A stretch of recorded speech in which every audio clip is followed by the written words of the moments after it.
So for instance, if you're looking at Joshua and the Battle of Jericho, what do you do when you find out that Jericho was probably not even inhabited at the time that Joshua came through?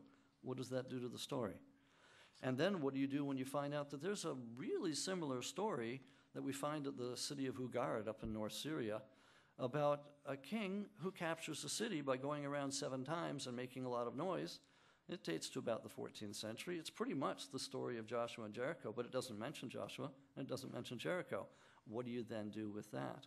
Now, and what do you do, for example, if you're looking again at Noah and his ark, and you find out that there are a number of stories from ancient Mesopotamia that are pretty much the exact same story. A guy survives a flood, but his name's not Noah. His name was Utnapishtim or Ziusudra or Atrahasis.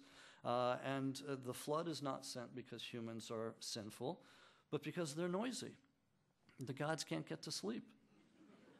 I mean, it's like calling the police or doing a drive-by shooting because you can't get to bed, You send a flood and wipe everybody out. Well, all right, so it's the exact same story, but there's no ethics in there. There's no morals. It's a nice, well, it's not really a nice story, but it's a story. What do you do? What does that do to your faith? And that's in part, again, why we haven't gone there.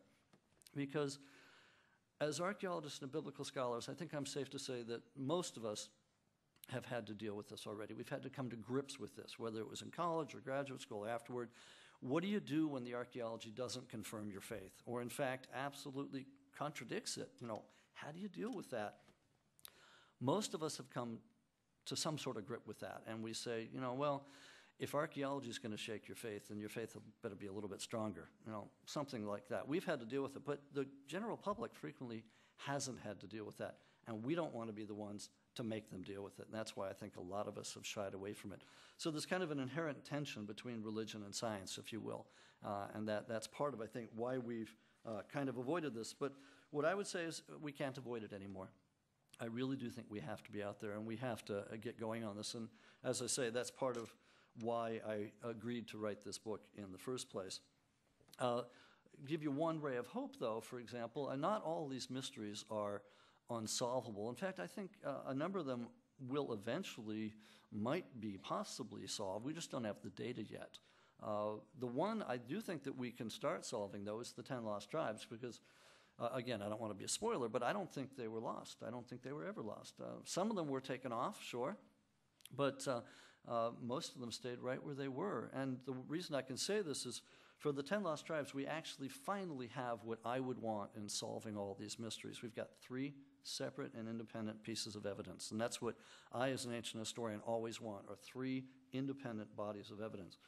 In the case of the 10 lost tribes, we've got the biblical account, which I will say right now I treat as any other ancient source. I don't see it as infallible, but I also don't see that you need to throw it out. It is an ancient source like any other source. Secondly, we have the extra-biblical sources, the inscriptions from outside the Bible. And in this case, I'm showing you, for example, one of the Neo-Assyrian inscriptions. This one is showing Jehu kneeling down. So that's the second, is the inscriptions outside the Bible. Third, then, is the archaeological evidence. And in the case of the 10 lost tribes, I think we've got 3 very solid types of evidence. And so I think we can trace what actually happened to them. Now, in the year 720 BC, yes, the northern kingdom of Israel collapsed. Yes, it disappears off the face of the earth, basically. You're left with Judah down south. But according to the Neo-Assyrian inscriptions, only 40,000 people were taken away. Now, 40,000 sounds like a lot, but we're told where they take them to. They name them. They're places in basically modern-day Iraq and surrounding. They're ancient Mesopotamia. Halach, on the Habor. We know exactly where they went because the Neo-Assyrians tell us this. And as I say, 40,000 sounds like a lot, but the archaeological surveys that have been done in the last 20, 30 years have shown that the population of Israel at that time was between 200,000 and 350,000. All right, you take away 40,000, that's a lot, but that's only 10 to 20%. What happened to the rest of them? Well, they stayed there. They intermarried. They became maybe the Samaritans, because we know that the Neo-Assyrians brought in other people. They call them distant Arabs. They brought in and they intermarried. So, maybe the people like the B'nai Menashe up in India or the Lemba down in Africa, they may be the descendants of those 40,000 people, but the 10 lost tribes, they're not lost and they never were.